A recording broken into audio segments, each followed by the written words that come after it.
My name is Jennifer, late 30s.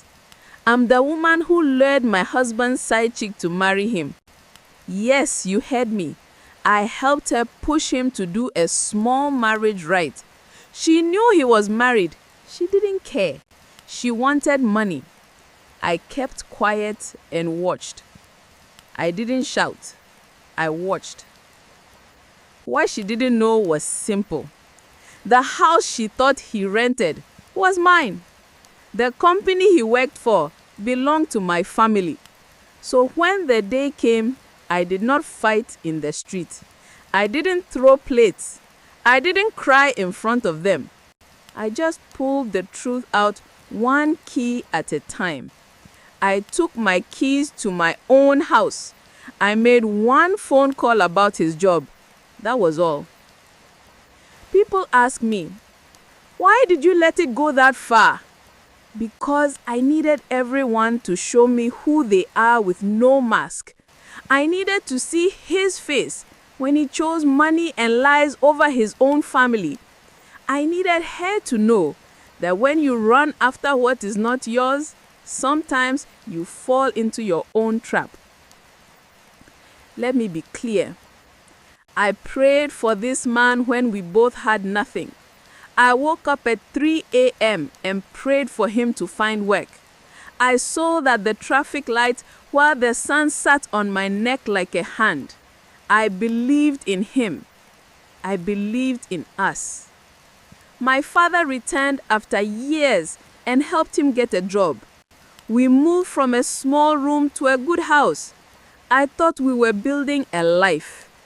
Instead, he was building stories in another city and changing women like shirts. How did I know? Not by noise, by small things. His calls got short. His phone stayed face down. New perfume I didn't buy. And then that little card in his pocket, a baby clinic card from a place I had never been. The dates didn't match our child's checkups. My chest went cold. I boiled water for tea and forgot to add the tea. That was the day I stopped begging and started taking notes. I met her by accident, but I stayed on purpose. I went to his place in that far city without telling him. I knocked. He wasn't home. A woman opened the door with a newborn in her arms. The baby looked like my son's twin. I smiled and said, "Hi, I'm Derek's sister." She relaxed. Her name was Bernice. She was tired, sweet, and sure of one thing. Derek had money. She knew he had a wife. She said she didn't mind being a second wife if the money was good. So I became her sister-in-law. I checked on her. I helped with diapers sometimes. I didn't ask Derek one question. I didn't need his stories. I needed facts. And I needed timing. Quiet timing. When the time was right, I pushed one idea. Small, gentle, steady. I told Bernice, let him marry you. Don't let him waste your time. She agreed. She called him. He said, I can't. I am married. She called me upset. I told her, he is lying to you. In this family, if a man wants to marry, we support him. Push him. I said it with a calm voice. She believed me. She pushed. He agreed to a small rite. No noise, quick, clean. On that day, I dressed simple. I held my child. I waited until the last word was said. Then, I told the truth. I told Bernice, I am not his sister. I am his wife. I told Derek, the house you live in is mine. The job you enjoy, my father put your name there. Today, it ends. He begged. She cried. I did not shout. I watched. This is the story of how we got there. From two broke people in one hot room to a clean end where I shut my door and chose peace. Let me tell you how I met Derek and how we started life from almost zero. I was selling drinks and snacks by the roadside.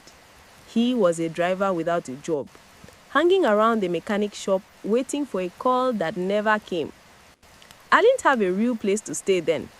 I'll explain that part next, but I was still trying, one day at a time. He saw me one hot afternoon struggling with my cooler. He took one side and said, "Let me help." He didn't talk too much. He just helped.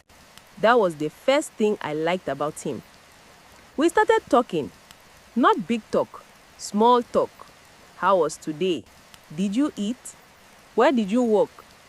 He told me he had a license and experience, but no company would call him back. I told him I was saving coins and praying for a way out. We understood each other because our pockets were the same, light. When you are both broke, small kindness feels big. He would buy me water when I was too tired to stand. I would share my bread with him when his face looked empty. He walked me to the bus stop. I said thank you. He said, "We will be fine one day." It sounded like a promise. Soon, we started staying together in one small room to save money. One mattress on the floor, one fan that made a funny playing sound, one window that let in dust and light at the same time. We kept our plates on a plastic shelf and our clothes in 2 bags. The bathroom was outside. The tap was down the street. We fetched water in the evenings and laughed when the bucket slipped and splashed our feet. It was a hard life, but we had each other. Our nights had a pattern. At 3 a.m., I would wake up quietly and pray. I prayed for him to find a job. I prayed for us to leave that room, to have a door that locks well, a kitchen with a real sink, a bed that doesn't make noise. Sometimes I put my hand on his shoulder and said, "God, please open one door for Derek." He would whisper, "Amen," and turn over. I didn't mind. I felt like if one person prays, 2 people are covered. He was serious about finding work. Every morning, he got up early, washed his face with water that was not even cold yet, and put on his second-hand shirt. I ironed it the night before with a small iron we borrowed from a neighbor. If a button was loose, I fixed it with a needle and thread. If the collar looked tired, I folded it neat and told him it looked fine. We took his CV to the internet cafe. I typed for him because I was faster. He sat next to me and read out the dates. We saved the file in his email and on a flash drive that he wore like it was gold. We printed copies, put them in brown envelopes, and wrote company names in clean handwriting. He applied to everywhere: banks, schools, factories, companies that needed drivers, and companies that might need one someday. He stood in long lines at gates where the sun had no mercy. Security men said, "Leave it here, we'll call you." He heard "we'll call you" so many times, it started to sound like a joke that isn't funny. Some offices wanted something small before an interview. We didn't have it. He walked away with his head down, and I hugged him at night and said, "Another door will open. We will try again." Sometimes he got one-day jobs. Someone needed a driver to move boxes. Someone needed a car to be driven to the next town. He came home with tired hands and a small pay. We would sit on the floor and count it like it was a treasure. We wrote our budget on the back of an old calendar. Food first, transport second, a little for printing new CVs, a little for data, a little for rent. Sometimes we had to choose bus fare or proper meal. If you have lived like that, you know how heavy small choices can feel. We had one small phone between us for a while. We kept it charged at a shop down the road and paid a little for it. If an unknown number called, my heart would jump. Maybe this is the job. We practiced interview answers with me. What is your biggest strength? I don't get angry on the road. What is your weakness? I overthink small mistakes. We laughed and tried to sound confident. He was smart. He just needed one person to say yes. We did little things to keep our hope alive. On Sundays, we walked, held hands, and looked at houses we liked. We picked one and said, "One day." He liked a house with a small tree near the window. I liked a kitchen with a wide counter. We went back to our room and cooked rice in one pot with 2 spoons. We ate slowly. We slept early because sleep was free. There were hard days, days when nothing moved, days when the rain came and the roof leaked and we put bowls under the drops. Days when he came home quiet and I didn't ask questions because I could see the answer in his shoulders. On those nights, I prayed a little longer. I wrote his name on a paper and folded it under my pillow. Work, home, peace. 3 words. Every night. He did not give up. He bought a second-hand belt for interviews because his old one was tired. He cleaned his shoes with a cloth until they shone. He asked friends to call him if any company needed a driver. He called numbers on small flyers and spoke politely. Some people promised. Some people disappeared. He kept going. We were a team. If he had only transport money, I made sure there was food. If I had only food, he found a way to get transport. We didn't fight about it. We didn't blame each other. We just kept moving. On good days, we laughed and made plans. On bad days, we kept quiet and held hands. I believed in him, not because I was blind, but because I saw how he tried. I saw him wake up when the whole street was still asleep. I saw him come home tired and still ask if I had eaten. I saw his face when "we'll call you" turned into silence. I knew what he carried in his chest. I carried part of it with him. Back then, I thought the hardest thing in life was being broke. I thought money would solve our problems. I didn't know the new problem that would come when money finally showed up. I didn't know that the same smart mind that wrote many applications would later write many lies. I didn't know yet. Before I tell you about the job that changed everything, let me explain how I became that broke in the first place, why I was out there selling in the sun, why I didn't have a place to go when the day ended. It matters for what comes next. I didn't wake up one day and choose to be broke. Life pushed me there, step by step. It started when my dad traveled out of the country. At first, he called. Then the call slowed. Then they stopped. His number went off. Messages didn't deliver.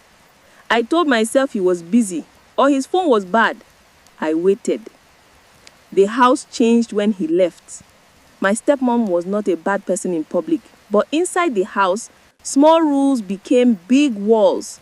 Don't use too much water. Don't touch that pot. Don't sit there. One afternoon, she looked at me with a straight face and said, "You are grown now. This is not your father's hotel. Pack your things." I thought she was joking. I laughed a little. She didn't laugh back. She said, "By weekend." That was how the ground moved under my feet. I tried to call my dad. The line was dead. I sent messages to his old email from a cafe. No reply. I asked relatives if they had heard from him.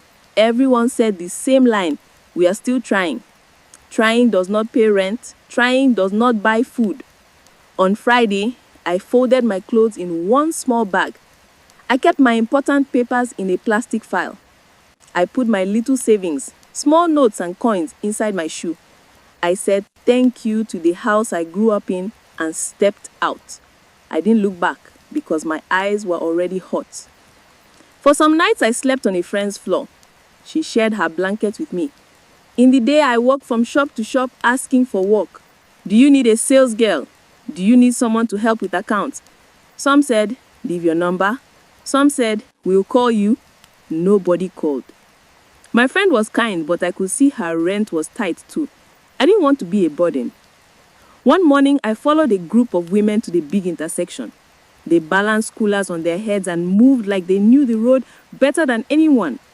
I asked one auntie if I could help her. She looked at me, looked at my hands and said, "Can you walk fast?" I said yes. She gave me a small batch of sachet water to sell. "Bring my money back, keep your profit," she said. That is how I started selling at the traffic lights. If you have sold at a junction, you know the rhythm. Red light is your chance, green light is your warning, yellow is your prayer. You watch the signal like it's your clock. You learn which lane moves first, which driver is kind, which boss will splash you, which police would chase sellers today. You keep your small change in a waist pouch, bigger notes go in a safer place.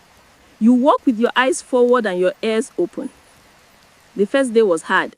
My feet burned. The sun pressed my shoulders like iron. Drivers shouted, some joked, some ignored me like I was a ghost. A woman in a small car paid with a big note and told me to keep the change. I wanted to hug her. Another person tried to take a bottle and not pay. Another seller gave me a look and shook her head. Don't fight, she later said. Keep your eyes and count your stock. Smile when you can, move when you must. By the second week, I knew the best corner where shade touched the curb after noon. I knew the kiosk where the owner let us keep water on ice if we greeted well. I knew the conductor who always paid exact change, and the taxi guy who liked to talk but never bought. I learned to shout softly, "Cold water! Smacks!" I learned to save my voice and save my legs. I learned to hold my tray so it didn't cut my fingers. Money was still small, but it was honest. I would go back to my friend's room, count coins on the floor, and write numbers in a small book. Food first, transport second. A little saved, a little for soap. Some nights there was only rice and pepper. Some nights just tea and sleep. I washed my single dress at night and hung it by the window. I ironed it under the mattress because we didn't have an iron yet. In the morning, I wore it with a clean face and went back to the road. I kept looking for my dad. I asked anyone who had traveled if they had heard his name. I visited the cafe once a week to write him an email. I am fine. Please call me. I wrote it like a letter to a door. Some weeks I cried in the cafe and had to pretend something was in my eye. I didn't want pity. I wanted a ringtone with his name on it. There were small kindnesses. The kiosk woman let me sit when my legs shook. An older seller taught me how to tie my scarf so the sun didn't burn my neck. A guard at a nearby gate saved me once when a car reversed too fast. He put out his hand and pulled me back. "Watch the mirrors," he said. "Don't trust the drivers. Trust the lights." Nights were the hardest. The city went quiet in pieces. I laid on a thin mattress, hugged my bag, and prayed small prayers. God, please help me. Please protect me. Please help me hear from my Father. I didn't ask for too much. Just a call. Just a safe place. Just one open door. On Sundays, I walked past houses with curtains and quiet rooms and imagined the bed that didn't touch the wall. I told myself, work, home, peace. 3 words. I wrote them on a paper and kept it in my pocket. If I felt weak, I touched the paper and kept moving. Some days I almost gave up. You know that kind of tired where your bones feel heavy? That kind. But the next morning I woke up, washed my face, tied my scarf, and went back to the lights. The road doesn't care about your story. You show up or you go hungry. I showed up. That was my life before Derek. Dust on my shoes, sun on my neck, coins in my pouch, prayers in my mouth. By the time he took one side of my cooler that first day, I had already learned how to survive. I didn't know yet that love would enter my story. I didn't know that help would come in a strange way. I didn't know that the same hand that pushed me out of my father's house would push me into a life I would later rebuild on my own. I kept going like that for months, selling, saving, praying, writing to a silent email until the day everything shifted. When my father finally came back and the road started to look different. The day my father came back, the city felt different. I was at the big intersection, counting change and watching the lights. I heard my name, the way only one person used to say it. I turned. He was standing by the curb with a small travel bag and tired eyes. For 1 second, I could not move. Then my feet ran by themselves. I hugged him so hard he laughed and then he cried. He smelled like long trips and the same old cologne he used to wear on Sundays. My hands shook. I kept saying, "Daddy, Daddy," like I was a little girl again. We sat on a low cement block by the shade. He held my hand and said, "I am sorry." He said it many times. "I am sorry I went quiet. I am sorry you suffered." I wanted to be strong, but the tears came anyway. He wiped my face like before. He looked older, a little gray in his hair, a line around his mouth that was not there before. But his voice was the same, steady. "Are you safe?" he asked. "I am trying," I said. "I sell at the lights. I sleep at a friend's place for now." He closed his eyes for a moment and nodded. "You are strong. I am here now." We bought 2 cold drinks and sat in silence for a while. Cars moved past us. The sun shifted. He told me small pieces of his story, how work took him far, how some plans failed, how his phone and numbers changed, how he kept looking, asking people, sending messages through relatives who didn't know where I had moved. He said when he finally got a lead on me, he came on the next bus. No big speeches, just simple words. "I am late, but I am here." I told him about Derek. I didn't hide anything. He is a driver. He doesn't have a job yet, but he tries. We are staying in one small room. He helps me. He is kind. I love him. I said it straight, the way it was in my chest. My dad listened and watched my face. He asked, "Are you happy with him?" I said, "Yes. It is hard, but yes." "Does he respect you?" he asked again. "Yes. He wakes up early. He is serious. He is not lazy." My dad nodded and looked out at the road like he was making a small plan in his head. He said, "Let me see your CV." We had 1 printed copy left. I gave it to him. He read each line slowly, like he was tasting the words. He asked one more question. "When you make a mistake at work, what do you do?" I admit it, Derek said. I report it fast, fix it if I can, and learn. I don't hide mistakes. My dad looked at him for a long second. Then he nodded. He put the CV on his knee, took out his phone, and made a call. He stepped outside the room but kept the door open. His voice was calm. He didn't say many words, but the way he spoke told me this was not a random call. He asked for someone by name. He used first names. He said, "I'm sending a young man. Please see him for me." He listened, then said, "Monday, 9 a.m., defensive driving and an interview. Thank you." He came back in and put the phone down. "Monday at 9, he said to Derek. "Go to the main office. Ask for the fleet supervisor. There will be a short drive test and some questions. Wear a clean shirt. Carry your license and your CV. Be there early." Derek's mouth opened and closed like he was afraid to smile too fast. "Thank you, sir. Thank you. I will not disappoint you." My dad smiled small. "Don't thank me yet. Go and show them who you are.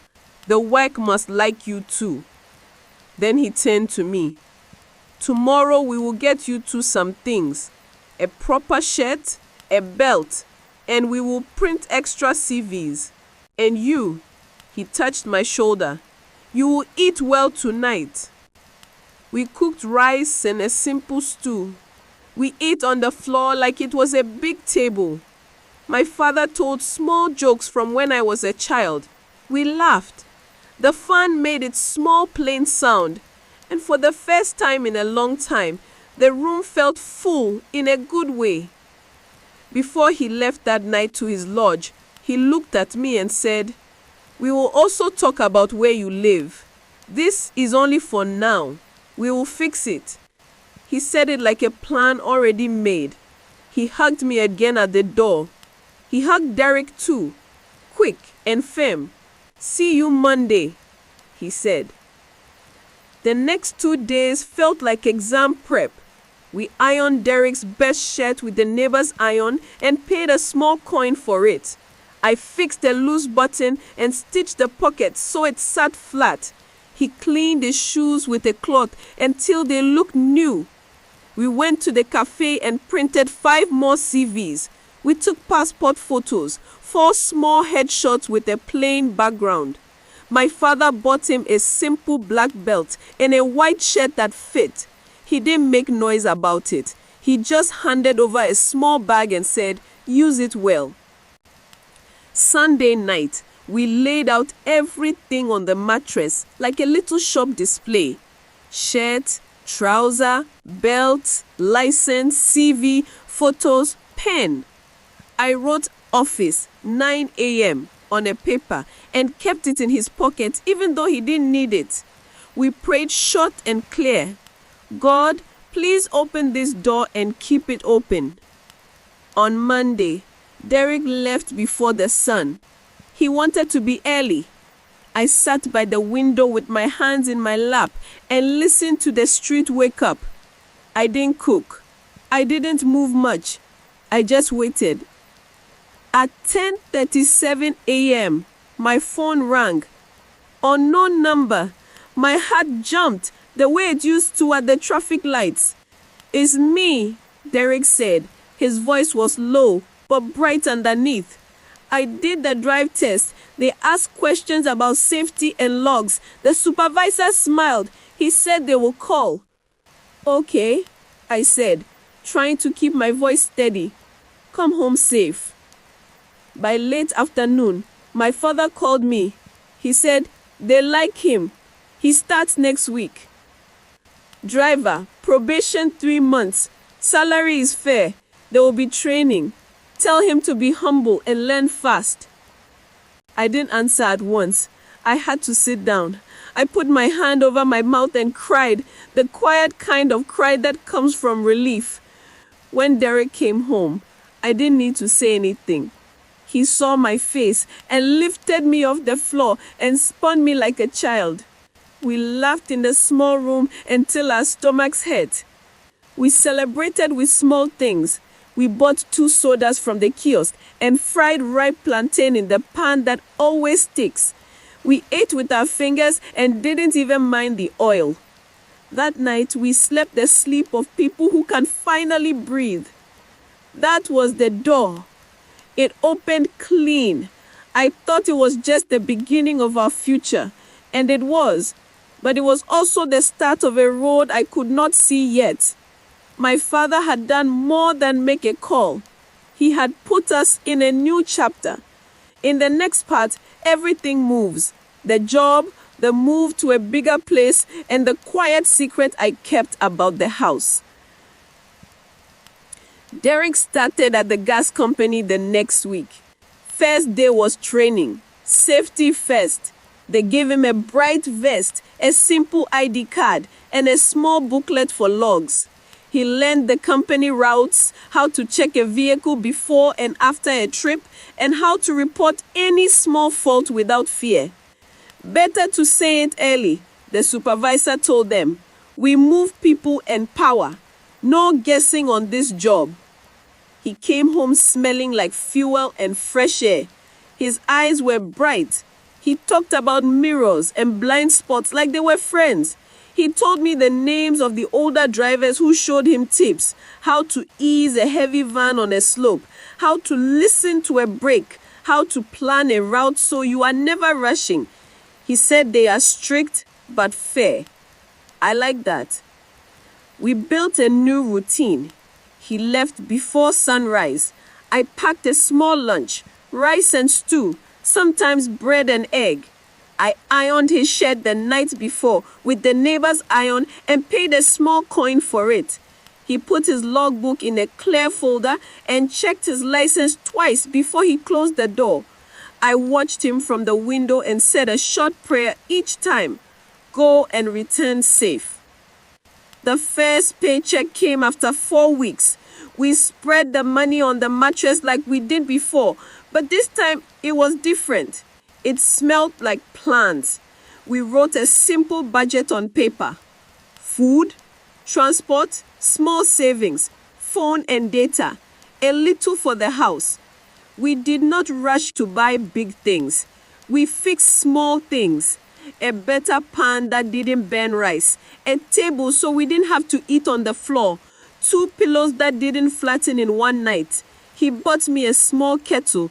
I hugged it like it was a toy. My father stayed in touch, quietly. He didn't talk big. He just checked in. How is work? How is your health? Are you eating well? He came by once, brought groceries, and told Derek softly, keep your head down. Learn. Ask questions. Don't copy bad habits. Then he traveled again. We kept talking, but low-key. I didn't know much about his full business then. I just knew he loved me and he was watching us from a distance. After 2 months of stable work, the room started to feel smaller. Not because of pride, because of heat, noise, and our new rhythm. We needed a place where Derek could rest after late shifts, where we could cook without smoke filling the room, where we could keep our things without stepping over them. That was when my father gave me a key. He didn't make noise about it. He put a bunch of keys and a slim envelope in my hand one afternoon. 3 bedrooms, quiet area, good water. This is for you. Keep it well. My throat got tight. I said thank you many times. He squeezed my shoulder. Don't rush to tell everyone, he said. Just breathe first. I held those keys like a small miracle. After all the months of the road and the one small room, it felt unreal. I sat on the edge of my bed and turned the keys in my palm, listening to their sound. A house, mine. I told myself I would keep this one thing private for now. Not to lie, to have one safe corner. I had lost my place before. When my stepmom pushed me out, I wanted one thing I could hold without asking permission. I didn't tell Derek it was from my father. I said, work is steady now. Let us move to a bigger place. We can rest better. He agreed. He wanted to be the man who provided. I didn't want to step on that. I showed him a simple listing like any other, and I took him to see the house. The house was clean and quiet. A small porch at the front, a living room that didn't echo too much, 3 bedrooms with doors that close well, a kitchen with a real sink and space for a fridge one day, a bathroom with good tiles and a shower that didn't cry. The caretaker met us at the gate. He knew who I was because of my father, but we did not say it out loud. He treated us like normal tenants. He showed us the water tank and the meter. He mentioned the deposit and the rent. We nodded like any couple trying to upgrade. Derek walked from room to room with his hands in his pockets and a smile he tried to hide. This is good, he said. We can start here. He insisted on handling the deposit. I let him. The caretaker collected it like normal. I arranged the rest quietly, the way my father advised. Derek believed we were renting like everyone else. I kept my keys in a small cloth bag and slept with them near my pillow for a week. Moving day was simple. We didn't have much. A neighbor with a small truck helped us for a small fee. We carried our mattress, the plastic shelf, the fan that made the plane sound, our few pots and plates, and 2 bags of clothes. I swept the old room and said thank you to the 4 walls. It had seen our prayers and our hunger, and our small laughs. It had done its job. We reached the new house before noon. Sunlight sat on the porch like a blessing. We opened windows and let air move through the rooms. We washed the floor with soapy water, and the smell felt like a fresh start. I put our mattress in the biggest room, not because we needed the space, but because I wanted to feel it, the space to breathe. I put our plates on the kitchen shelf and opened the tap just to hear water run into a clean sink. That first night, we ate rice and stew at the small table we bought. It felt like a big table in that space. Derek leaned back and looked around like he was seeing a picture in his head. He said we will add things little by little, he said. A proper couch, a curtain, a TV one day. I nodded. I thought about the keys under my pillow and whispered in my heart, thank you. I texted my dad, we have moved. Thank you. He wrote back, rest. Keep it tidy. I am proud of you. Life settled. Derek woke up early and left for work with his vest folded in his bag. He came home tired, but with stories. A new route, a near miss he avoided because he kept his distance. An older driver who taught him how to log properly, so his records were clean. He was learning fast. He was careful. He liked being useful. He liked coming home to a quiet street and a bright kitchen. I could see it on his face. I set up small corners in the house, a place for our shoes by the door, a basket for clothes, a spot for my small sewing kit because I still liked to fix things. I planted 2 little herbs in cans on the porch. At night, the house felt safe. No leaking roof, no shouting neighbors through thin walls. Just the hum of the fridge we bought secondhand after his second salary, and the soft sound of our fan turning without struggle. Sometimes we would sit on the porch after dinner, share 1 bottle of malt, and talk about the future. He said, next year I will try for internal training. If I am careful and keep good records, they can make me a team lead one day. I said, I want to learn fashion design properly soon, maybe after we settle fully. He said, we will plan it. I kept my secret. The house was mine, but I let him feel the pride of renting, not to trick him, but to protect my peace. I didn't know then how important that choice would be. I only knew I wanted one fixed thing in my life that nobody could throw me out of. My father traveled back out of town after some weeks. We stayed in touch in a quiet way, short calls, simple messages, no big talk. He asked if the water was still running, if the caretaker was kind, if Derek was keeping time at work. I said yes to all. I sent him a picture of the porch with my little hips. He sent a thumbs up and a heart. That was enough. Those were good months. Simple, clean, hopeful. A job that paid on time, a house with space, 2 people who believed in each other. If the story could have stayed there, maybe we would be telling a different ending. But life kept moving. Around the corner were questions I didn't want to ask yet, about marriage, about my own dreams, about how far love can stretch before it snaps. Those first months in the new house were gentle. Work was steady. Bills were paid on time. We ate at a table, not on the floor. I told myself, now we plan the future. For me, that meant one simple thing: marriage. I brought it up the soft way first. When should we see my family and your family? I asked one night after dinner. He looked at his plate. He said, soon. Let me settle more at work. I waited a few weeks and tried again. I said, even a small introduction, no big party. He rubbed his eyebrow and smiled without his eyes. Not yet. I want to do it well, not anyhow. It became a pattern. If I said marriage, he said later.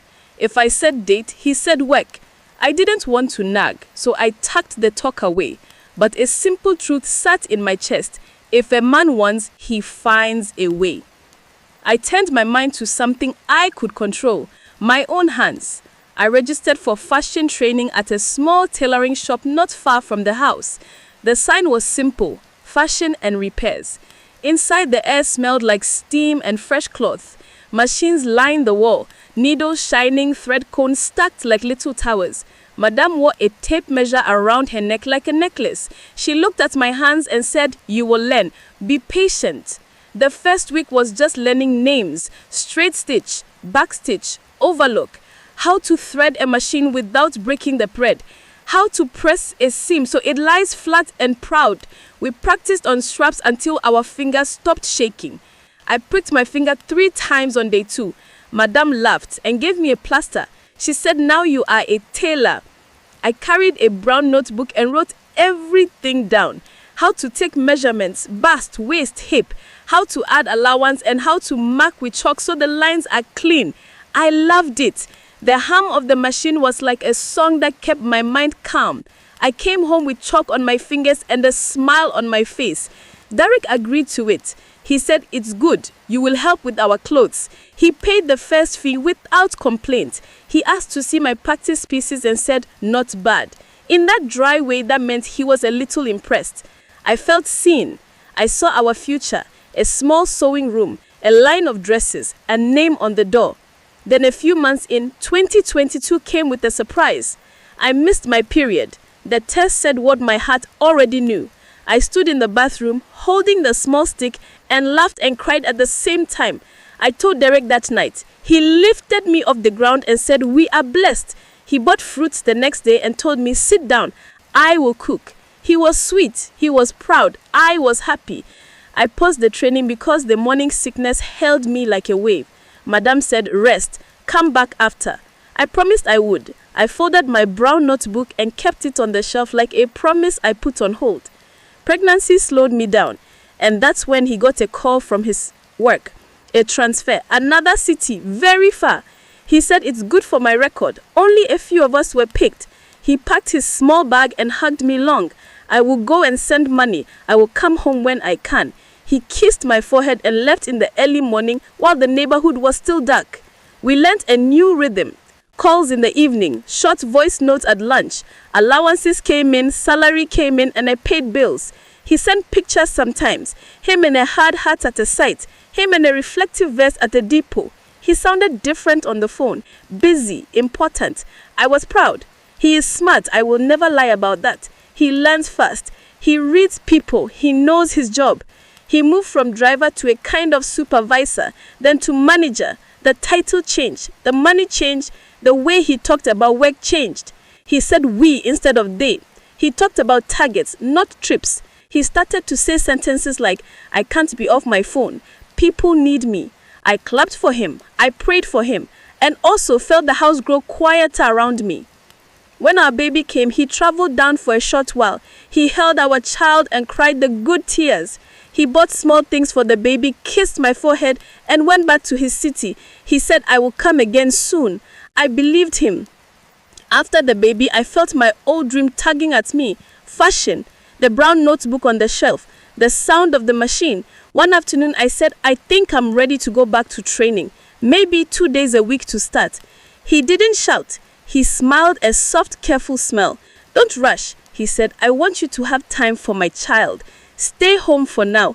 I will take care of everything." It sounded sweet, but it sat heavy. I tried again a week later. Madame said I can come in the mornings only.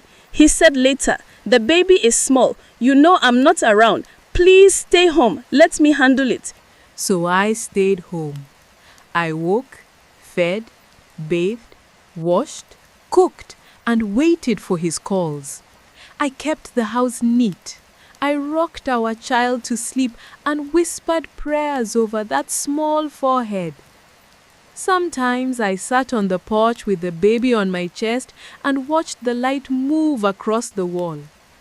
I told myself, this is a season. It will pass. Marriage came up again around the naming. I said, let's combine it. A small naming and a small marriage rite. One day, one cost. He didn't blink. "No," he said, "not now. I don't want to rush. I want it proper." "How proper?" I asked, calm. "Not now," he said again, softer. "Another time." That was the first time the no felt like a wall, not a plan. I sat on the edge of the bed and looked at the brown notebook on the shelf. My life felt like it was on pause while his life was pressing play. I didn't shout. I watched. He visited less. When he came, it was quick. He brought money, diapers, clothes. He kissed the baby and slept like a stone. His phone stayed face down. He set new passwords I didn't know. If I said, "Let's talk," he said, "I'm tired." If I said, "When next?" he said, "Soon." On the phone he was warm but far. "How is my child?" he always asked first. "Eating well? Sleeping?" Then, "I have a meeting. I'll call later." Sometimes he did. Sometimes he didn't. I stopped counting. I wrote small prayers on paper and kept them in a jar. Clarity, courage, peace. He sent more money as the promotion settled, rent payments he thought he was making, housekeeping, a little extra for food. I used it wisely. I also kept my own records, dates, amounts, promises made. Not to fight, to be clear. If you've ever been home with a new baby, you know the silence between naps can be loud. I filled it with soft work, folding clothes, cooking simple soups, sweeping, singing low songs so the baby slept, stretching my back under the window. Some afternoons I took out a scrap of cloth and stitched a straight line by hand just to remember how it feels when something moves forward under your fingers. By the end of that year, Derek's voice had a new edge. Stress, maybe, or something else. He started using big reasons to say small news. The company is watching me. This month is tough. People are depending on me. I knew those sentences. They are true, and they are also a place to hide. I still loved him. I was still proud of him, but I was no longer blind. I told myself a new sentence. Don't force what should come freely. I held my child close and breathed. I kept my house clean. I kept my notes clean. I kept my mind clean. And then the signs started to show. Small at first. A new shirt I didn't know about.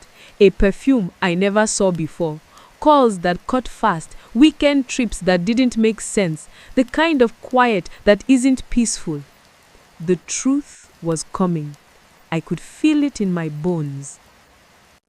The signs did not come like thunder. They came like little drops. First, the calls got short. Before, we could talk for 20 minutes about nothing. Now it was 2 minutes. "How is my child?" he asked. "Eating well? Sleeping?" Then, "I have a meeting. I'll call later." Sometimes he did. Many times he didn't. The phone started to live face down. When he visited, he put it on the table with the screen to the wood. If it rang, he would pick it up and walk to the balcony. "Work," he said. He started using new words: team, target, deadline. He also started using one old trick: network. When I asked why the line cut, he said network. He changed his passcode. He kept the phone in his pocket even when he went to brush his teeth. He took it to the bathroom to bathe. He slept with it under the pillow on his side. Before, the phone could charge anywhere. Now it needed a bodyguard. Then the clothes, new shirts, new shoes, a strong new perfume that was not the one I knew. He said it was on sale. He said my allowance increased. I did not argue. I noted the brand. I noted the bag he carried the clothes in. I wrote dates in my small book: when he bought, when he wore. He came home less, When he came, it was quick. He arrived late Friday, left early Sunday. He said the roster changed. He said they needed him on weekends. He said the company was watching him. Some of it was true. Some of it was cover. He stopped leaving little traces of his day for me. Before, he would tell stories. Today, the truck ahead braked hard. I kept my distance. Today, the depot supervisor laughed at my joke. Small things. Now, he told me nothing. Silence is a story too. I kept the house calm. I cooked, I cleaned, I minded the baby. I didn't start a fight in the night. I didn't search his phone. I didn't shout. I watched. Then proof came by accident. He had come home for one quick weekend. He took a shower, slept, and left before sunrise. Monday morning, I started washing. I checked his jeans pockets like I always do. Coins, a receipt, a small card folded twice. It was a baby clinic card. The print was clear. The name of a clinic I did not know. The address in his city. Immunization dates listed for a newborn. The dates did not match our baby's checkups. Our hospital was different. Our dates were different. The last visit on the card was last week when he said he was on night shift. My chest went cold. My hands shook so much that the card almost fell in the water. I sat down on the small stool beside the bucket. The baby slept in the next room with one hand open. The kettle clicked in the kitchen. I boiled water for tea and forgot to add the tea. I just held the cup and watched the steam go up. I didn't shout. I watched. I took a photo of the card, front and back. I wrote the name of the clinic in my small notebook. I wrote the dates. I wrote, "Not our hospital." I put the card back in his pocket. I washed around it. I ironed the jeans and folded them like nothing happened. The next day, I started to match things. His travel allowance dates, his messages, his night duty claims. They did not fit well. I checked his shirts before washing and smelt a perfume that didn't live in my house. Not sweat, not fuel, a sweet scent I didn't know. I put a small dot in my book for each time I smelled it. 1 dot, 2 dots, 3.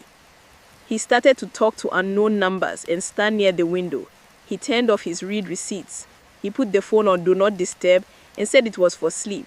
When a call came late at night and he didn't pick, he said work can wait. When an early call made him jump, he said it's urgent. One afternoon, I cleaned the car he used when he visited. I found a tiny baby sock under the seat. It was not ours. The size was too small for our child at that time. My mouth went dry. I put it in a clear bag and kept it in my drawer. Not to blame, to know. That evening, I called my father. My voice was calm because I had practiced in my head. I told him everything like a list. Short calls, new clothes, phone face down, a baby clinic card from another city, a tiny sock under the car seat. I said, I am not asking for a fight. I want to be clear. He was quiet for a few seconds. I could hear him breathe. Then he said, with anger he tried to hold, "Leave him." "I still love him," I said. "I want to be sure. I don't want a street fight. I want a clean end." He sighed. Then he told me something I did not know. That company, he said, I helped him get in. I pushed for his first promotion because he looked serious. I planned to hand that company to you one day. Not today, one day. But I kept it quiet because I did not want you or your husband to mishandle it. Now you know. I held the phone tighter. The room felt small. My dad's voice stayed steady. He said, I will not make noise. I will not speak to him yet. Watch. Protect yourself. Keep your notes. When you are ready, I will stand behind you. Okay, I said. Thank you. I ended the call and sat on the edge of the bed. I looked at my sleeping child. I looked at the brown fashion notebook on the shelf. My life was two pieces. One that wanted to scream and one that wanted to stay calm. I chose calm, not because I was weak, because I wanted the truth to stand without my tears covering it. From that day, I moved like a person who knows the floor is not even. I became slow and careful. I changed nothing in the house. I kept feeding, bathing, loving my baby. I answered his calls with a soft voice. I asked no questions. I listened to what he said and what he did not say. He came home the next weekend with a new shirt. He smelled like that same perfume. He put his phone down and said he was tired. He slept, and I watched the rise and fall of his chest, and I knew I was not sleeping in the same story anymore. I did not show the card. I did not mention the sock. I did not say, "Who is she?" I did not want his lies. I wanted his actions. I started to plan my own actions. Quiet steps, true steps. I saved the clinic address in my book. I saved the name of his new neighborhood from a delivery slip he once left on the table. I checked bus routes to that city. I calculated how long the baby could be with my aunt while I traveled. I packed a small bag in my head. Every night, after I fed my child and turned off the light, I sat by the window with a cup of warm water and breathed in and out. Clarity, courage, peace. 3 words, over and over. I slept. I woke. I did my work. I waited. The truth will knock if you stop opening the door for noise. It knocked the next weekend when I took a quiet bus to his city without telling him. The phone started to live face down. When he visited, he put it on the table with the screen to the wood. If it rang, he would pick it up and walk to the balcony. "Work," he said. He started using new words: team, target, deadline. He also started using one old trick: network. When I asked why the line cut, he said network. He changed his passcode. He kept the phone in his pocket even when he went to brush his teeth. He took it to the bathroom to bathe. He slept with it under the pillow on his side. Before, the phone could charge anywhere. Now it needed a bodyguard. Then the clothes: new shirts, new shoes, a strong new perfume that was not the one I knew. He said it was on sale. He said my allowance increased. I did not argue. I noted the brand. I noted the bag he carried the clothes in. I wrote dates in my small book: when he bought, when he wore. He came home less. When he came, it was quick. He arrived late Friday, left early Sunday. He said the roster changed. He said they needed him on weekends. He said the company was watching him. Some of it was true. Some of it was cover. He stopped leaving little traces of his day for me. Before, he would tell stories. Today, the truck ahead braked hard. I kept my distance. Today, the depot supervisor laughed at my joke. Small things. Now, he told me nothing. Silence is a story too. I kept the house calm. I cooked. I cleaned. I minded the baby. I didn't start a fight in the night. I didn't search his phone. I didn't shout. I watched. Then proof came by accident. He had come home for one quick weekend. He took a shower, slept, and left before sunrise. Monday morning, I started washing. I checked his jeans pockets like I always do. Coins, a receipt, a small card folded twice. It was a baby clinic card. The print was clear. The name of a clinic I did not know. The address in his city. Immunization dates listed for a newborn. The dates did not match our baby's checkups. Our hospital was different. Our dates were different. The last visit on the card was last week when he said he was on night shift. My chest went cold. My hands shook so much that the card almost fell in the water. I sat down on the small stool beside the bucket. The baby slept in the next room with one hand open. The kettle clicked in the kitchen. I boiled water for tea and forgot to add the tea. I just held the cup and watched the steam go up. I didn't shout. I watched. I took a photo of the card, front and back. I wrote the name of the clinic in my small notebook. I wrote the dates. I wrote, "Not our hospital." I put the card back in his pocket. I washed around it. I ironed the jeans and folded them like nothing happened.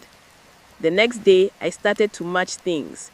His travel allowance dates, his messages, his night duty claims.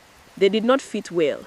I checked his shirts before washing and smelt a perfume that didn't live in my house. Not sweat, not fuel, a sweet scent I didn't know. I put a small dot in my book for each time I smelled it. 1 dot, 2 dots, 3. He started to talk to unknown numbers and stand near the window. He turned off his read receipts. He put the phone on Do Not Disturb and said it was for sleep. When a call came late at night and he didn't pick, he said work can wait. When an early call made him jump, he said it's urgent. One afternoon, I cleaned the car he used when he visited. I found a tiny baby sock under the seat. It was not ours. The size was too small for our child at that time. My mouth went dry. I put it in a clear bag and kept it in my drawer. Not to blame, to know. That evening, I called my father. My voice was calm because I had practiced in my head. I told him everything like a list. Short calls, new clothes, phone face down, a baby clinic card from another city, a tiny sock under the car seat. I said, I am not asking for a fight. I want to be clear. He was quiet for a few seconds.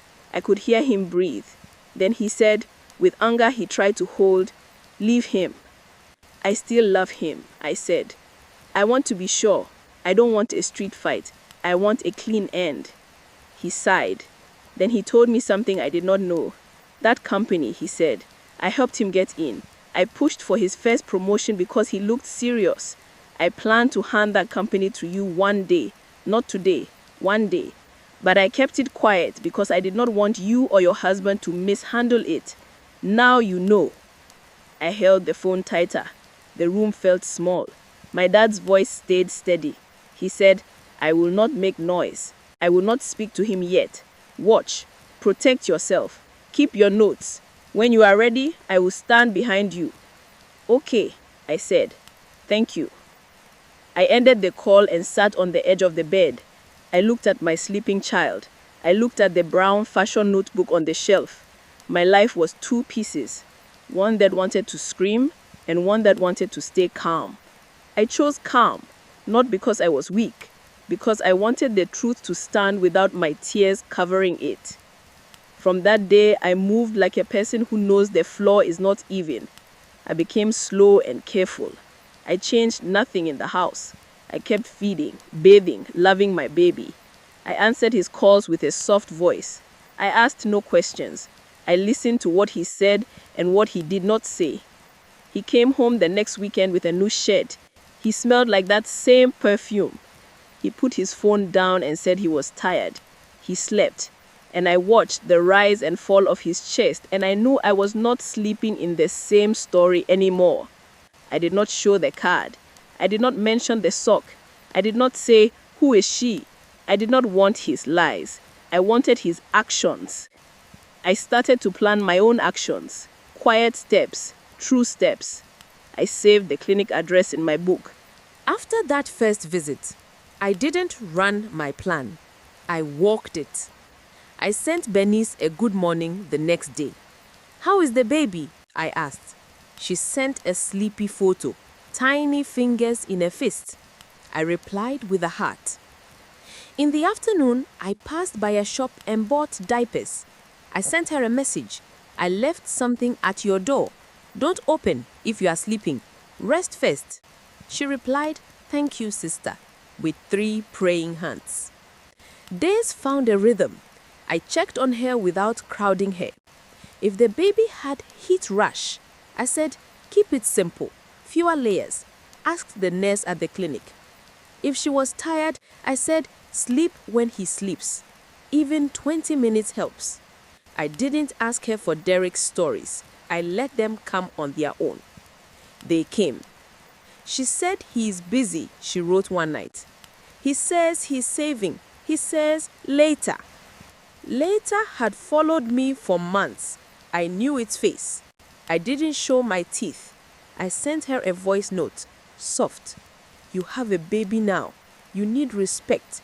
Don't let anyone keep you in the waiting room too long. We met again on a quiet afternoon.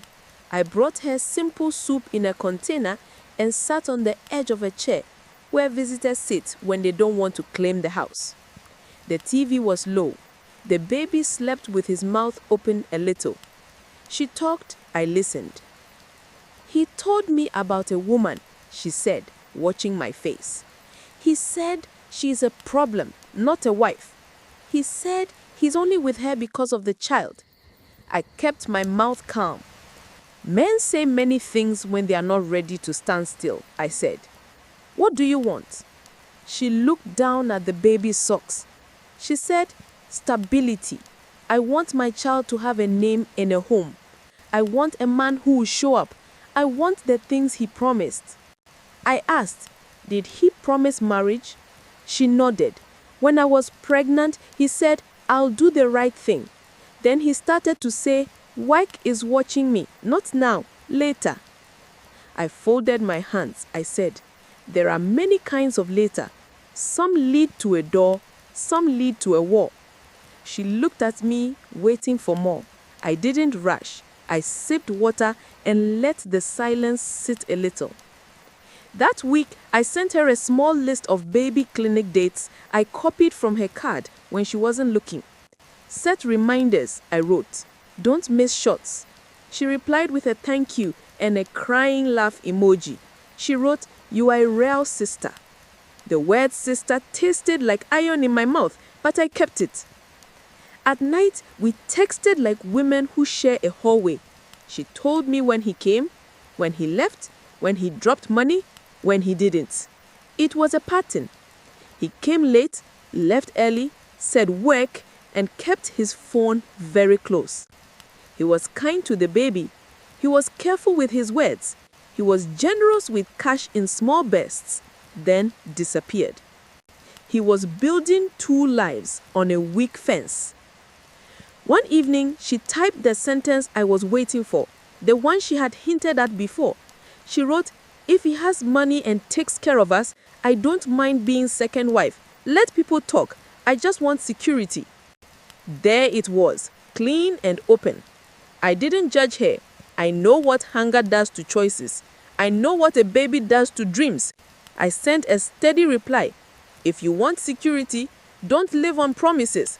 Ask for something you can hold. Ask for respect you can point to. Something with witnesses, even small." She called me. Her voice was low. "Like what?" I said, "A small rite. No big party, no noise. Just a simple family blessing. A few people. Let him show his face. Let him call you wife with his mouth in front of witnesses. If a man wants, he will. If he is lying, you will see." She was quiet. I could hear the baby breathe. "He will say he is not ready," she said. "Then ask him when," I said.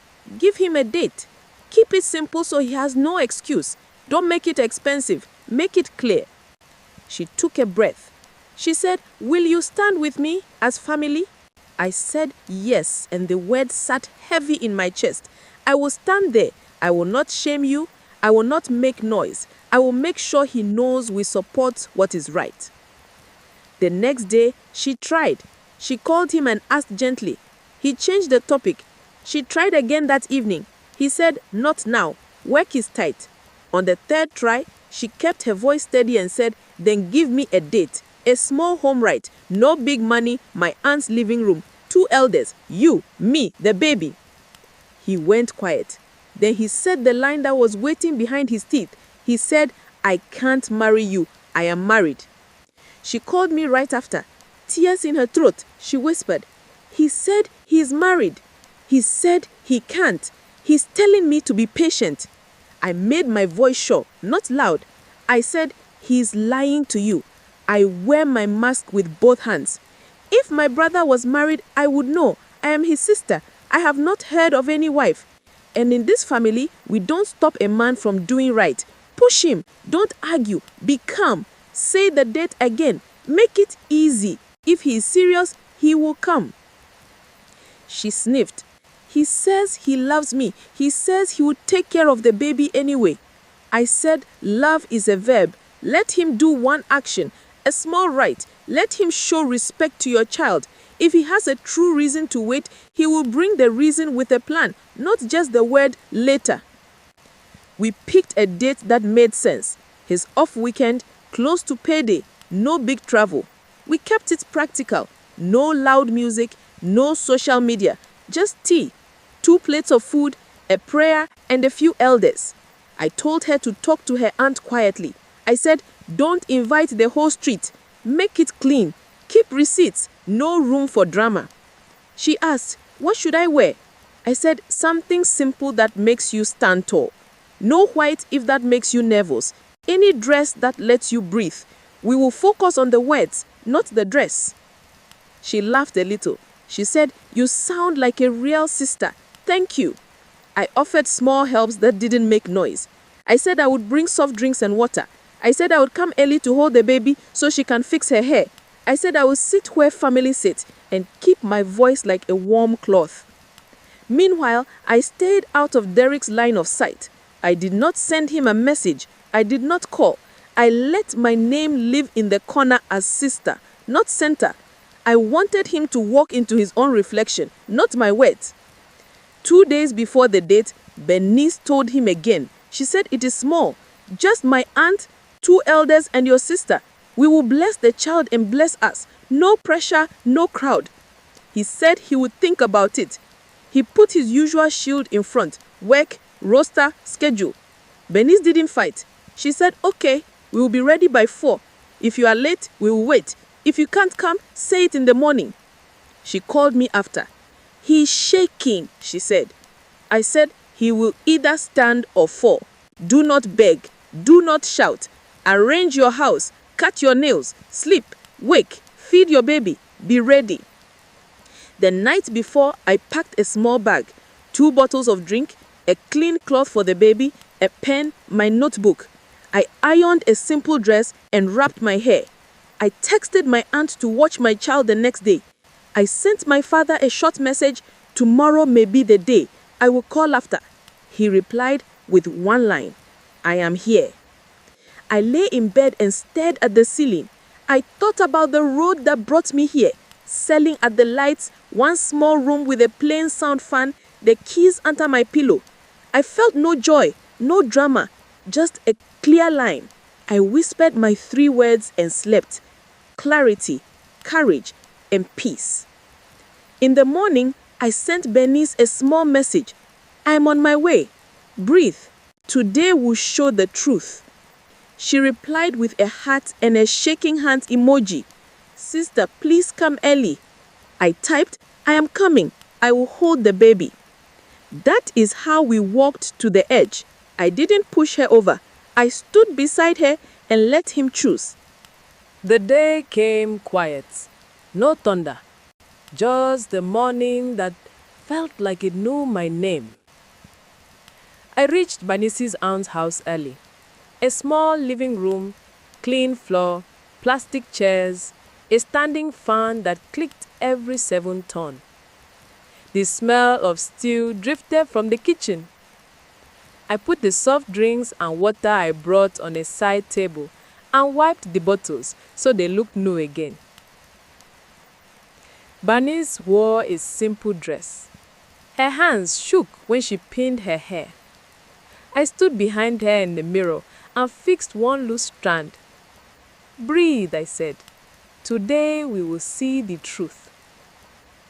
Her aunt moved like a woman who has hosted many small rites. She covered the table with a lace cloth. She set 2 plates for elders, 2 cups for the couple, a small bowl for coins, tradition but not heavy. "No noise," she said. "Just words and respect." At midday, Bernice called him. "We are ready by 4. It's small. My aunt, 2 elders, your sister." He said he had a meeting. He said work. He said later. She kept her voice even. "Not later. Today. I have cooked. The elders are coming. It will be quick." He went quiet, then dropped it like a stone. "I can't marry you. I told you, I am married." She looked at me. I kept my face soft. I mouthed, "Come." She said, "Your sister is here. She says family supports what is right, even if it is small. Come, bless your child, show respect." He ended the call with, "We will see." That was the first no. We kept moving. The elders came just before 4. 2 men, simple shirts, clean sandals, hands that know how to bless without drawing attention to themselves. They greeted with quiet jokes. They sat. They didn't rush. Bernice fed the baby and laid him on a folded wrapper where the fan could touch his cheeks. He slept with his mouth a little open, that sweet baby way. I sat near him so I could lift him fast if he stirred. I texted my aunt, "The baby here is asleep. My child is fine?" She sent a heart and a thumbs up. I texted my father one line, "We are beginning." He replied, "I am here." Time moved like thick honey. 4 o'clock, 4:30, 5. People checked the window without moving their heads. The stew simmered in the kitchen. Ice melted in the cooler. The fan kept clicking. At 5:10, a car stopped outside. His footsteps were the same, but quick but careful. He walked in, saw me and paused, like the room had shifted under him. He wore a new shirt, the strong perfume I knew by now. His eyes flicked from me to Bernice, to the elders, to the baby, and back to me. "Ah, sister," he said, building a smile he didn't feel. "You are here." I stood, kept my voice level. I came to stand with family. I didn't blink. I didn't look away. He swallowed. "Can I talk to you outside?" he asked, already half-turned. I followed him to the small veranda. He leaned close and spoke low. "What are you doing here?"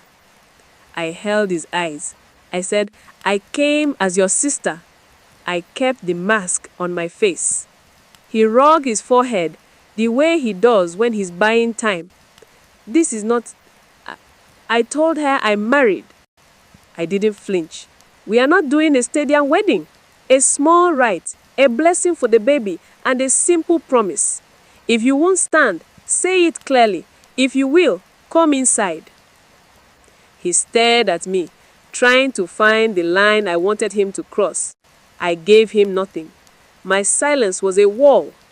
He exhaled, put his hand on the door frame, and nodded once. "Okay, let's make it quick." Inside, the elders greeted him with warmth that did not beg. One elder spoke first. "We are here simply," he said.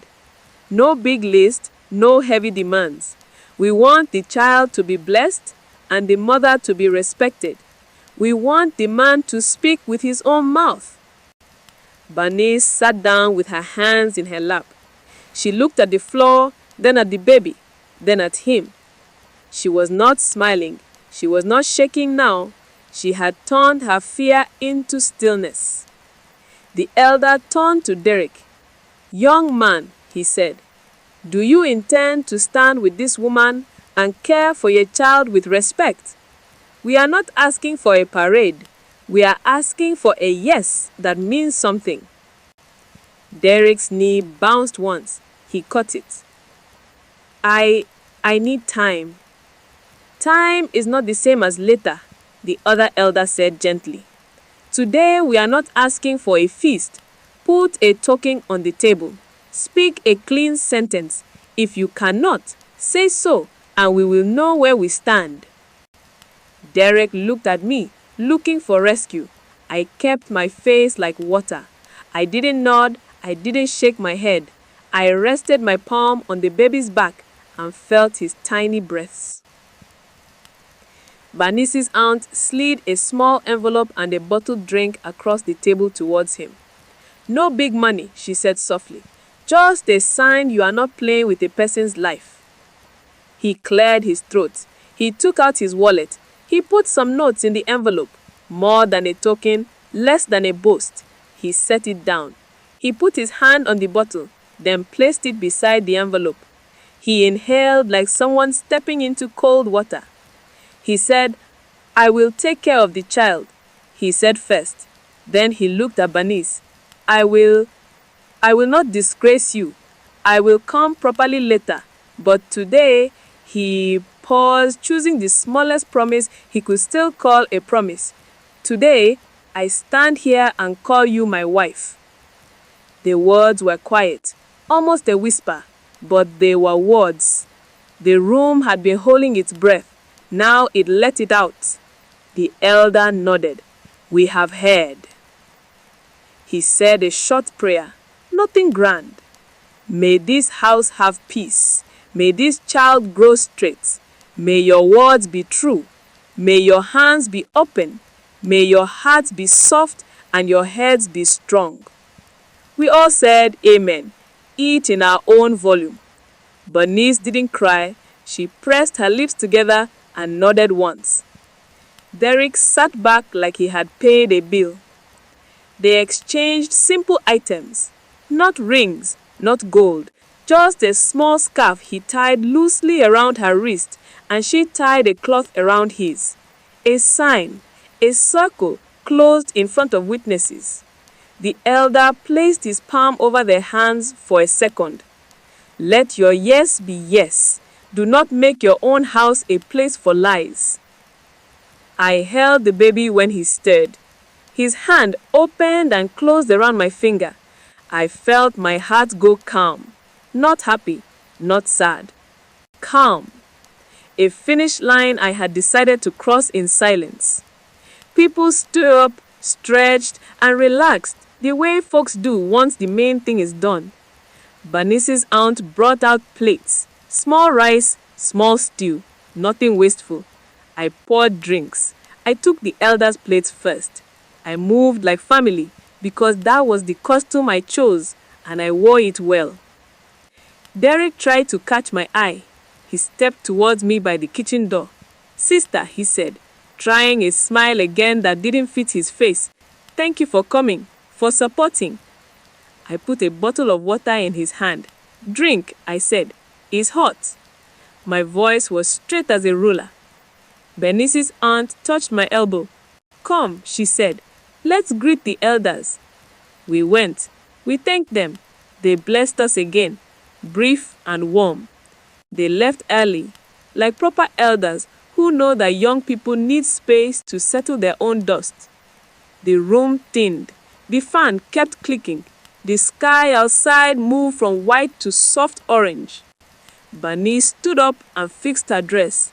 She touched her scarf on her wrist like she wanted to be sure it was real.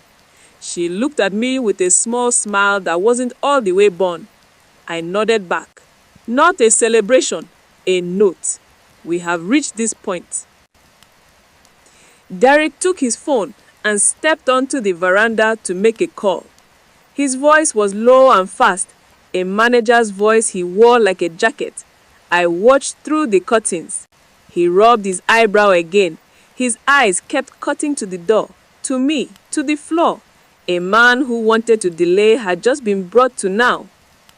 I texted my father. He said the words. There were witnesses.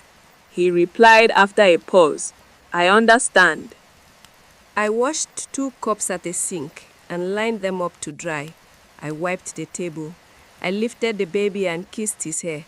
I put him on my shoulder and rocked one slow rock. My mind was clear, one thing at a time, one door at a time. Bernice went to the bedroom to change the baby. I followed and helped with the tiny buttons.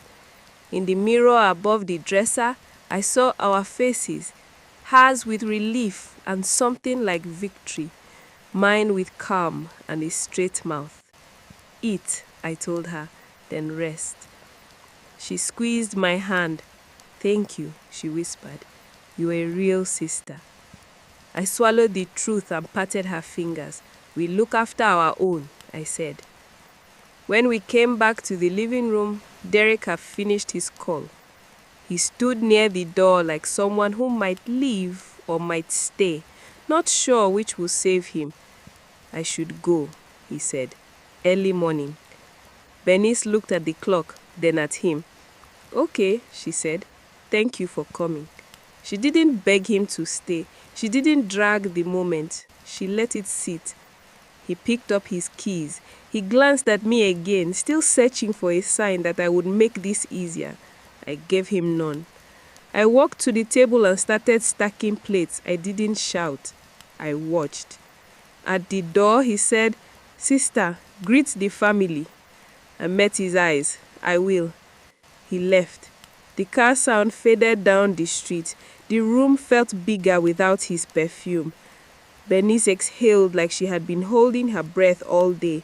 She sat on the edge of the chair and laughed once, a short sound that was not joy, not sadness, just release. "It happened," she said. "Even if it was small, it happened." "It did," I said. I picked up my bag and held my notebook like a small book of weather. I checked the baby's blanket and tucked it under his feet. I told Bernice I would call her in the morning. I hugged her lightly, the way in-laws do when they don't want to crease a dress. Outside, the air was cooler.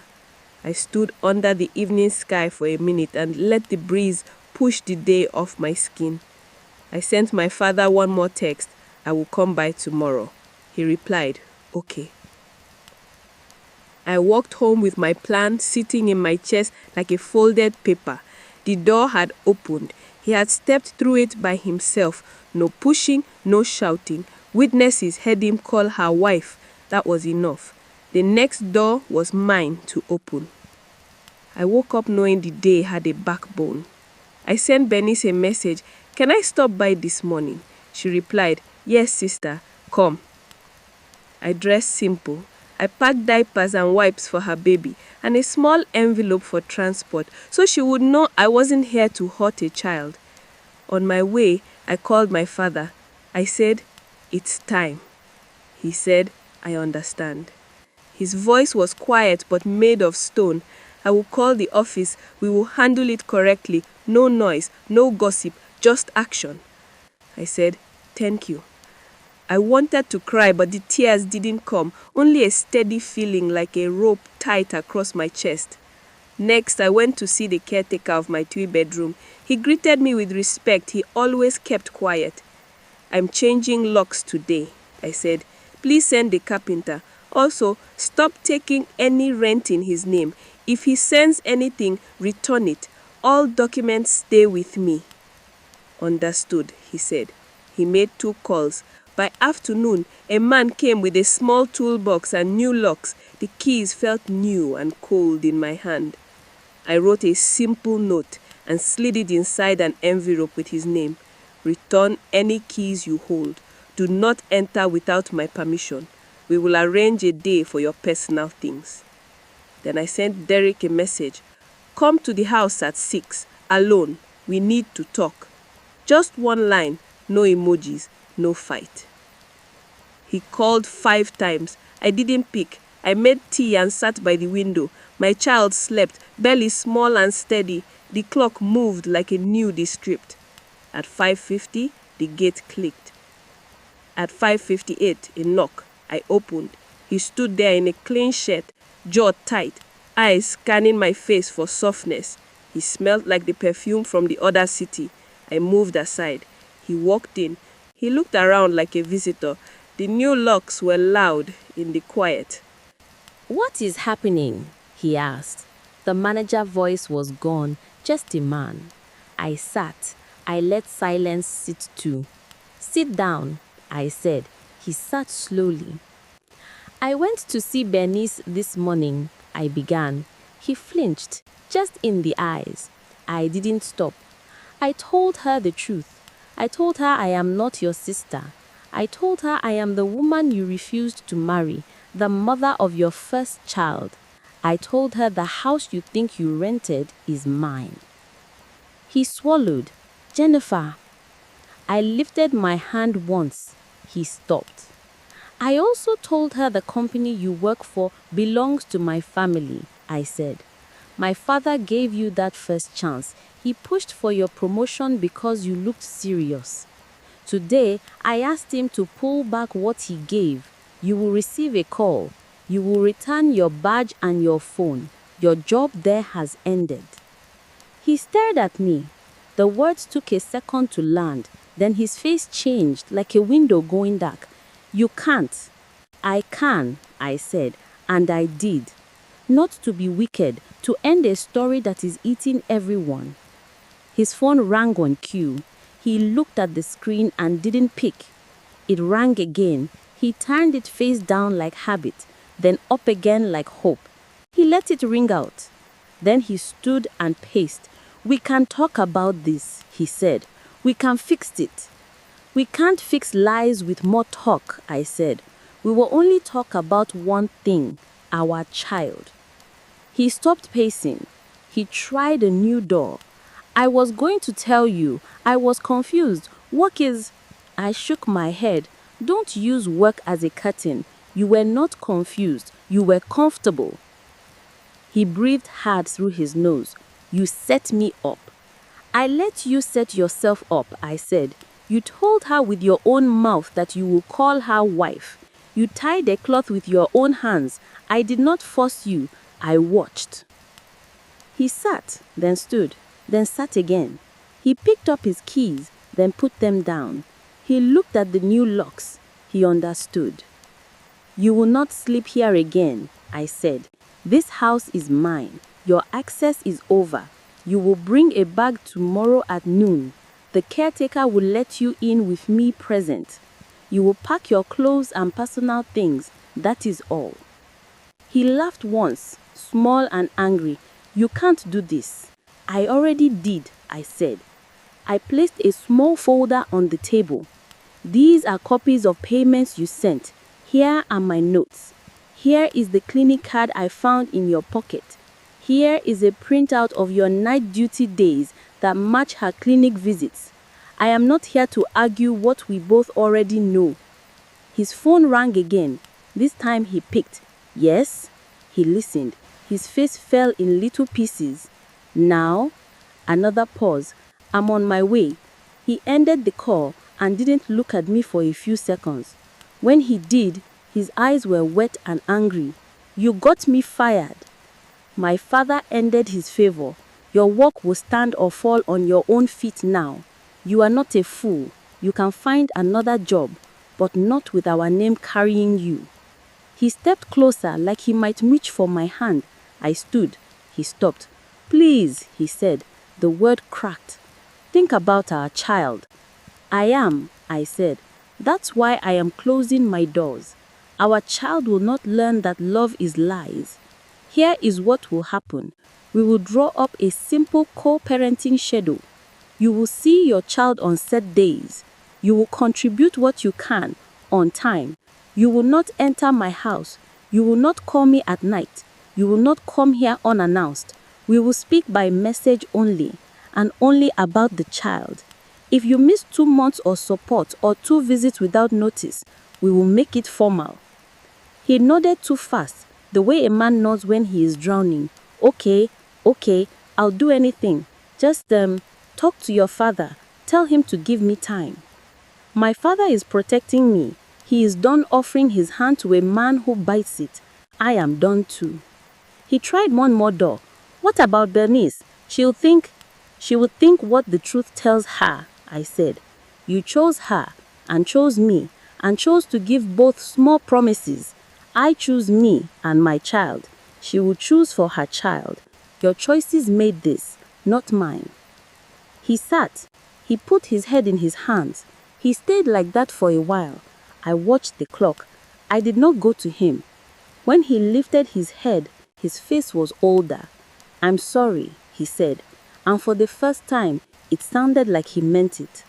But sorry is a paste that cannot glue broken trust. "Take your keys out," I said. He did.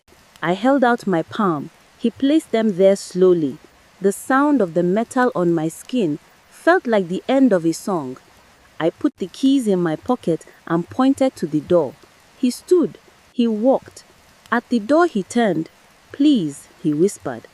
I kept my face calm. "We will talk about the child tomorrow at noon, not tonight." He left. The gate closed. The house exhaled. I went to the sink and washed 1 cup, then another, slow. My hands shook only a little. I made tea, and this time I added the tea. My phone buzzed. A message from my father. "It is done. Return of items confirmed. He is released. Are you safe?" "I am safe." I typed. "Thank you." Another message came in from Bernice. He is calling me. What should I do? I replied, decide your peace. You don't owe me talk about him. If it's about the baby, keep it short and clear. Protect yourself. Keep records. She sent back, okay, then thank you. I put my phone face down, not to hide, but to rest. I checked on my child.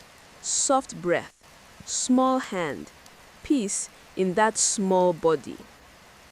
I sat on the floor, leaned against the couch we had bought together, and let my spine touch the wall. I said my 3 words inside my head until they stopped feeling like a fight and started feeling like a pillow. Clarity, courage, peace. The begging started that night. Calls, messages, voice notes from him and from people who had never called me before. Talk to your father. Give him time. It's not that deep. Think of the child. I didn't block them. I didn't answer either. Not yet. Tomorrow would be the formal part. Packing his things, handing him the co-parenting plan, and closing the gate behind him. That would be the last piece of the story. The end with a straight line, not a messy scribble. I didn't shout. I watched. I acted. And I kept my house quiet. Morning came with a straight back, no confusion. At 11:45, the caretaker arrived. He stood in the doorway like a witness. I had 2 empty boxes on the floor, a roll of tape, and a simple paper on the table. No drama, just order. Derek came at noon, eyes red like he had not slept. He looked at the boxes, then at me. He tried a smile. It didn't land. We'll be quick, I said. Clothes, shoes, personal things, nothing from the house. He nodded.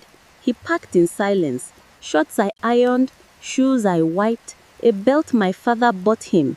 He held that one longer than the others, then folded it and placed it in the box. He moved like a man who knows a place by heart and suddenly needs permission to open a drawer. When he finished, I pushed the paper across the table. Co-parenting, I said. Read. The rules were simple and clear. Visits every Saturday, 10 a.m. to 2 p.m. at the park near the gate. If it rains, the community center. No house entry. Money. Child support by the 5th of each month. Amount written here. If work changes, we review in writing. Health. You attend clinic appointments if you can.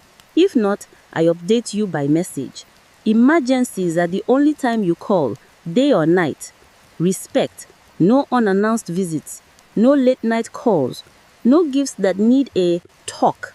If you miss 2 months of support or 2 visits without notice, we formalize it with lawyers. Communication. Messages only. 8 a.m. to 6 p.m. If it's not about the child, it stays unsent. Boundaries. No partners at handover. Keep it clean for the child. He read, lips moving a little. Can we change the day to Sunday sometimes? He asked, voice small. Ask by message in advance. If I can, I will. If I can't, I won't argue. He nodded. He signed. I signed. The caretaker witnessed with his initials. The paper felt heavier after the ink dried. He looked at me. I'm sorry, he said again. Real this time. I heard you, I said. Let your actions talk now. He closed the boxes and picked up his bag. At the door, he tried to hug me. I stepped back. This is not that story, I said. We are parents now, that's all. He swallowed and nodded. He carried the boxes out with the caretaker. I walked behind. At the gate, he turned like a man at the edge of a map. Please, he whispered. I kept my face calm. Saturday, 10 o'clock, I said, for your child.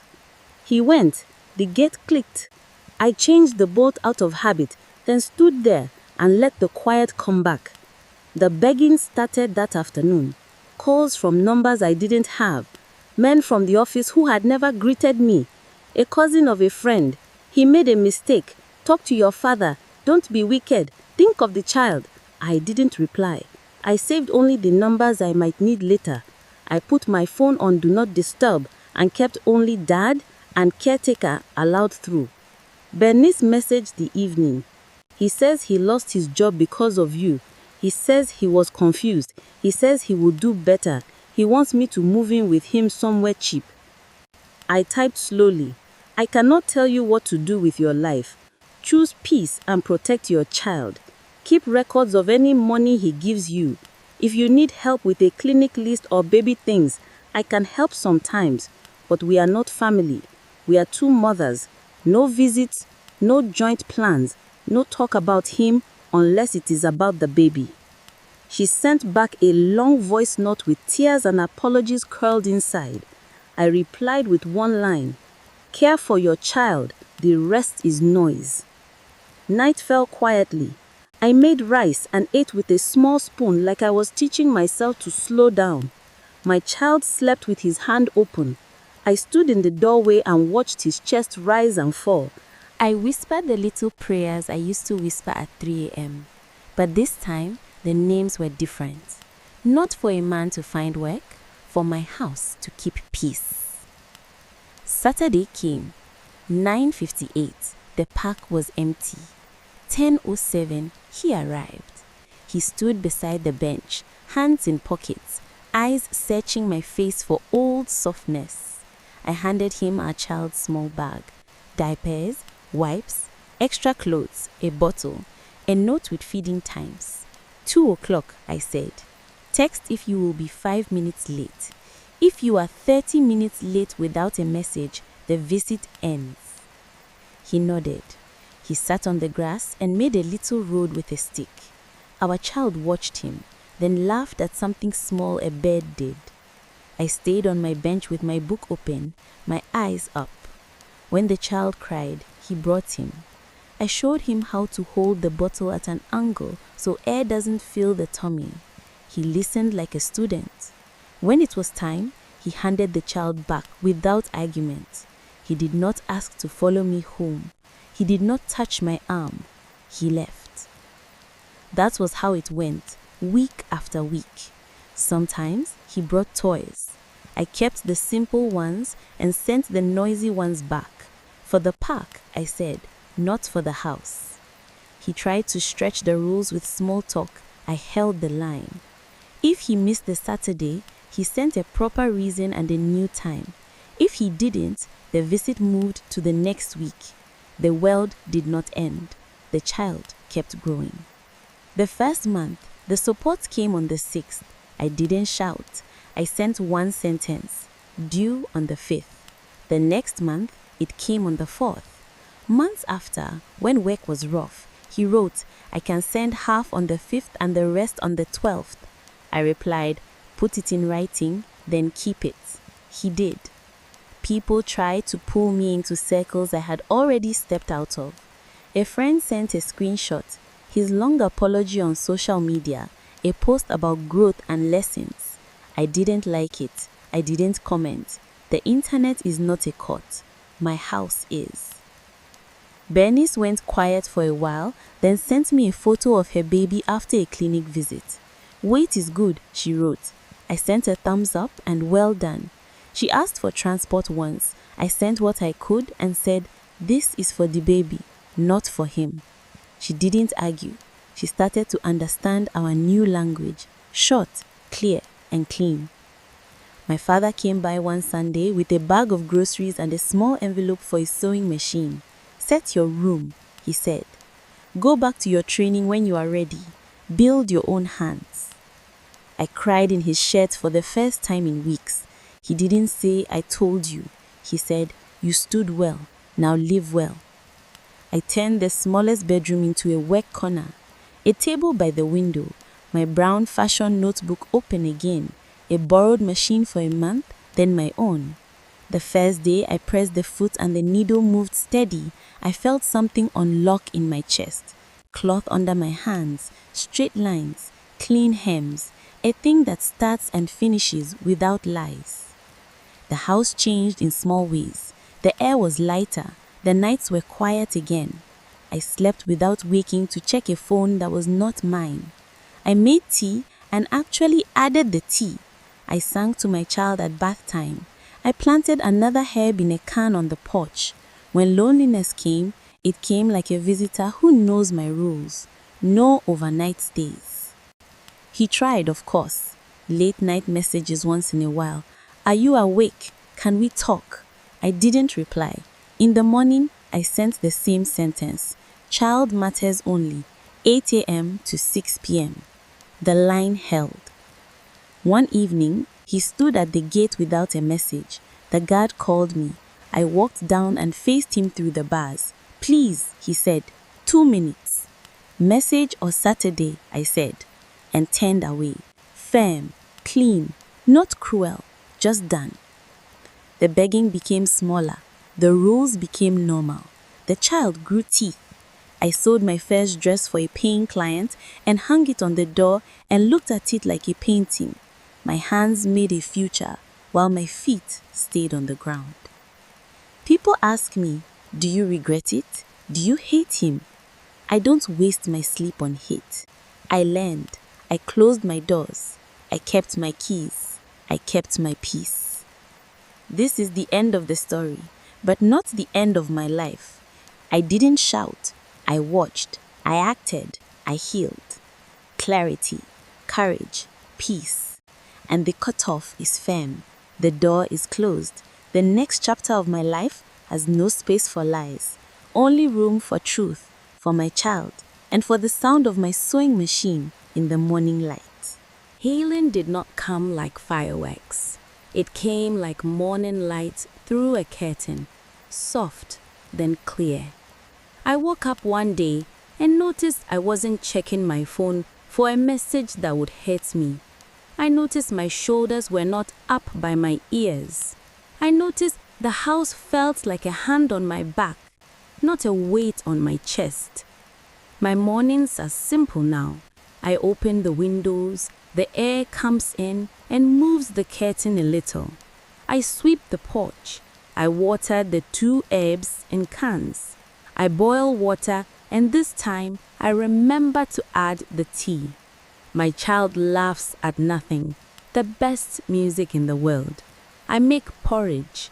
I hum a small song. I thank God with plain words. Thank you for today. Keep this house in peace. I went back to my fashion training. Madame hugged me like a mother. You are back, she said. Good. The old sounds greeted me, the hiss of the iron, the hum of the machine, the click of scissors. I opened my brown notebook and wrote fresh notes with a steady hand. We started with the basics again. Thread the machine, wind the bobbin so it sits even, hold the cloth light, not tight. Let the machine feed, don't fight it. Press your seams, trim your threads. Measure twice, cut once. I pricked my finger only once this time. Madame smiled. Now you remember, she said. At home, I set up my corner by the window. My father helped me get my own machine. It sat on the table like a promise kept. I taped a neat price list to the wall. Simple repairs, skirt hems, shirt adjustments. I kept my tape measure around my neck. I wrote clients' names in a small book and turned the pages with clean hands. The machine's hum felt like rain that only falls where you need it. I sewed my first dress and hung it on the door to look at the work. Straight seams, clean hem. The client came, tried it on, and smiled with her whole face. She paid and said, I will tell my friend. She did. Another dress came, then a repair, then curtains for a neighbor. I did not rush. I worked slow and neat. I slept early because sleep is part of healing too. Co-parenting settled into a rhythm. Saturdays at the park, 10 to 2. If it rains, the community hall. He comes on time more often now. He brings a small toy. He feeds the child with his hand at the right angle so no air goes in the tummy. He wipes little mouths and laughs at small jokes. At 2, he returns the child. We exchange a bag, 2 sentences, and a nod. No house talk, no late night calls. Money arrives on the date we agreed, or he writes a short message ahead. I answer with a short message back. Clean lines, no loops. Bernice and I speak like 2 mothers now. Short, clear, respectful. She sends a clinic photo sometimes. I reply, well done. If she needs transport for a shot, I help when I can and add, this is for the baby. We do not talk about him. We do not open old doors. We keep our world small and safe. My father drops by sometimes on a Sunday. He carries a bag of rice in one hand and oranges in the other. He sits at my table and drinks tea slowly. He looks around my living room and says, you have kept it clean. He never says, I told you. He says, well done. He asks about my stitching. He stands in the doorway of my sewing corner and nods like a foreman who likes the work site. When he leaves, he touches my shoulder like he's blessing the road ahead. The house has its own music now. The fridge hums. The fan turns without a click. The kettle sings and I answer it. My child's feet patter down the passage. A neighbor hums while she sweeps. Somewhere far, a radio plays an old love song at low volume. The day rises and falls without a shout in it. On the porch, my herbs are taller. I cut a few leaves for stew, rinse them under clean water, and watch the dust go. In the kitchen, the knife is sharp, the board is steady. In the sewing room, chalk dust sits on the edge of the table like quiet snow. My tape measure curls and uncurls like a small snake that trusts me. I forgive in small pieces, not to open the door again, to let my own chest be light. I don't keep a museum of pain. I keep a folder for my child, clinic cards, school notes, little drawings. I don't measure my worth by someone else's phone anymore. I measure hems. I measure straps. I measure how far I've come by the quiet in my home. Some memories still knock. I let them pass through like wind. They don't move any chair. They don't touch any plate. They go out the back window and leave me where I am, standing at my table, pressing a seam, breathing slow. At night, I lock my door and feel the key turn under my hand. I check on my child, feel the warm forehead, tuck the blanket under small feet. I lay on my bed with clean sheets and no weight on my chest. I say my 3 words inside the way I have said them since the road taught me how. Clarity, courage, peace. In the morning, I will wake up and open the windows again. Light will come in. Thread will slip through a needle. Tea will touch water. My child will laugh for no reason. My machine will hum. The day will be simple and good. If you are listening to sleep, you can breathe with me here. In through the nose, slow. Out through the mouth, slower. Shoulders down, jaw loose, hands soft. The hard part is behind us. The house is quiet. The future is a clean table. The door is closed to lies, open to light. I didn't shout. I watched. I acted. I healed. Now I rest.